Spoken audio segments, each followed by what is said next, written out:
Well, my name is Matt Mead, and I'm pleased to be here today. My wife and I have a small business. We're in the ag business, have a farm ranch operation in southeast Wyoming, and we know the challenges of small business, and we think that's important experience to become governor. And I also have executive experience. I was a former U.S. attorney making the toughest decisions regarding life, liberty, and property, and we are ready to go. And what is pleasing to me, I grew up in Teton County in 1980, and what I recognize as I go around the state, I often ask people, you know, why do you live in Wyoming? Especially people who've just moved here. You know, and a lot of these people, they could live anywhere in the country, and they've chosen to move to Wyoming. And a lot of them, you know, they say, well, I came out here on my honeymoon, or we used to bring our kids out to Wyoming. And that is great because they've looked all around and they think Wyoming is the place to be. So on any given year you can say tourism brings in this much money, but it is more than that because it brings in businesses. It brings in people who want to move here. And I think we in Wyoming have done a good job with that, and it's important to continue to do a good job with that. And ready to go. I was going to also mention I'm prompt. Matt, good afternoon, welcome.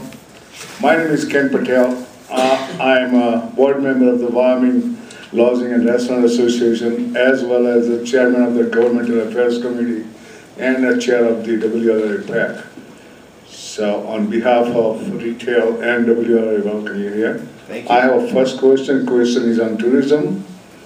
And since the Wyoming Travel and Tourism Program is an investment that brings over $100 million a year in state and local taxes and 30,000 full and part-time jobs, would you maintain spending at current level even in light of budget shortfalls? Yeah, and I appreciate that question, and I think there's another question that may be asked regarding taxes. And so I want to be careful because you have to respond to the environment, obviously, if we lost 80% of our revenue. But foreseeable and what is probable, I would maintain those levels because in my mind, dollars spent on there, it's a great investment. You get a high return on your investment.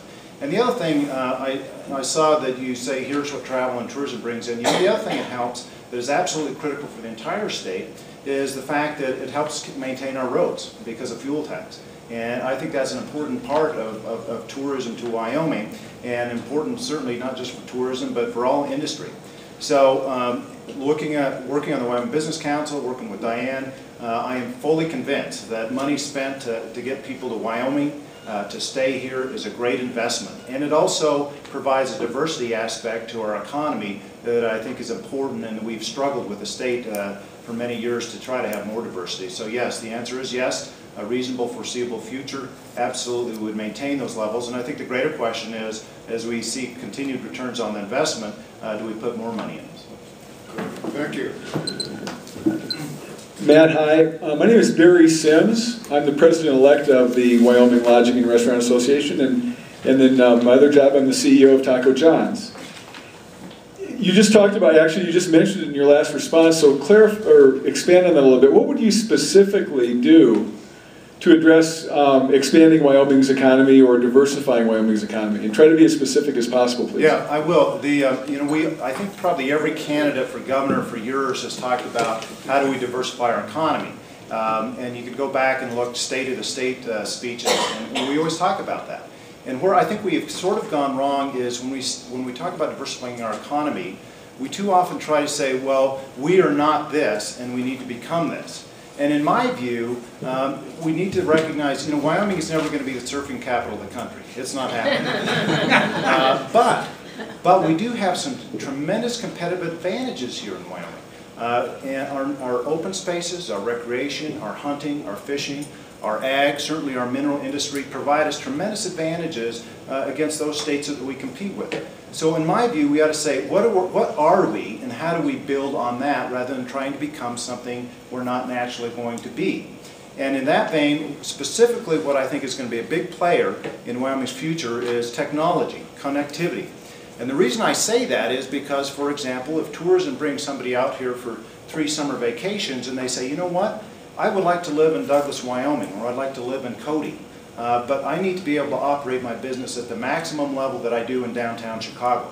That connectivity really, really is going to help with that. And that's where we want to be. It also helps because, in my mind, because we can provide an abundance of low-cost electricity to businesses, I think Wyoming should be the data center capital of the country. I really do.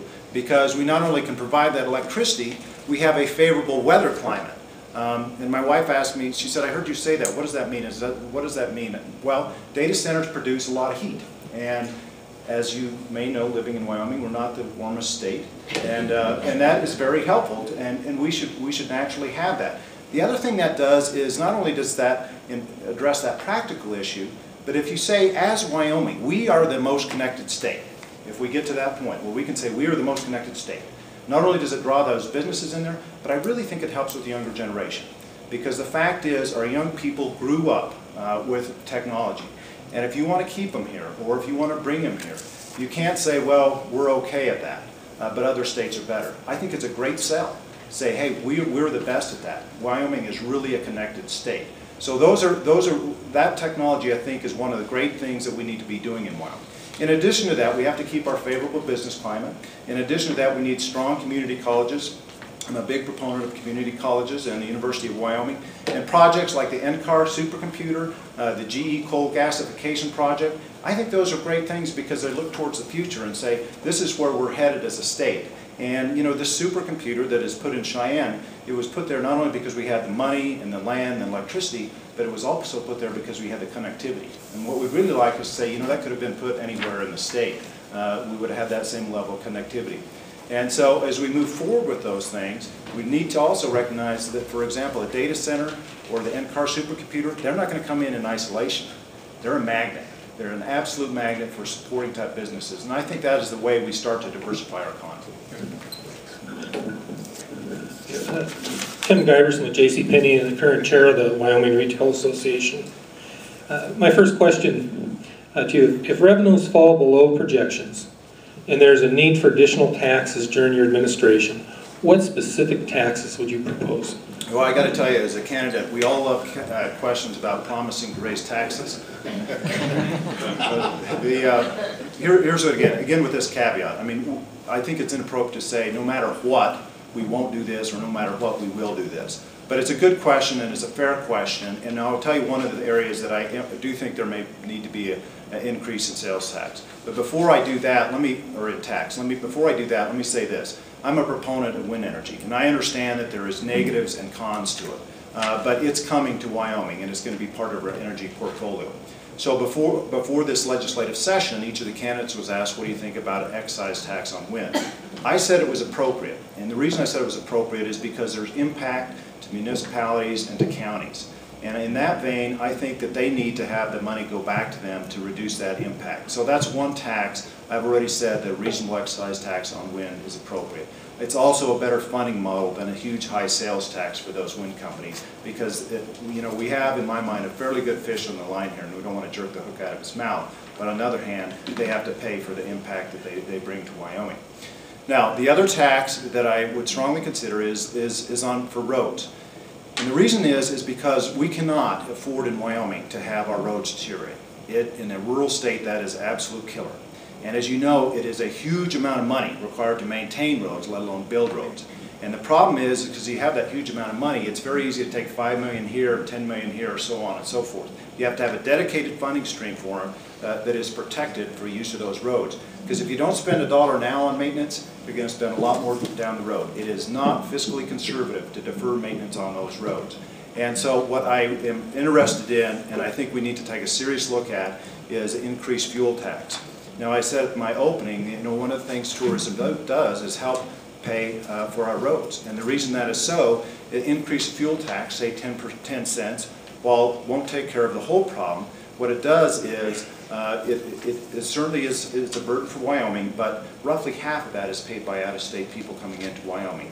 And there is a strong correlation. No tax is good, but there's a strong correlation between I am paying this extra fuel tax to maintain the road I'm driving on. And if you have to have that funding for our roads, because Wyoming shuts down if we don't maintain our roads.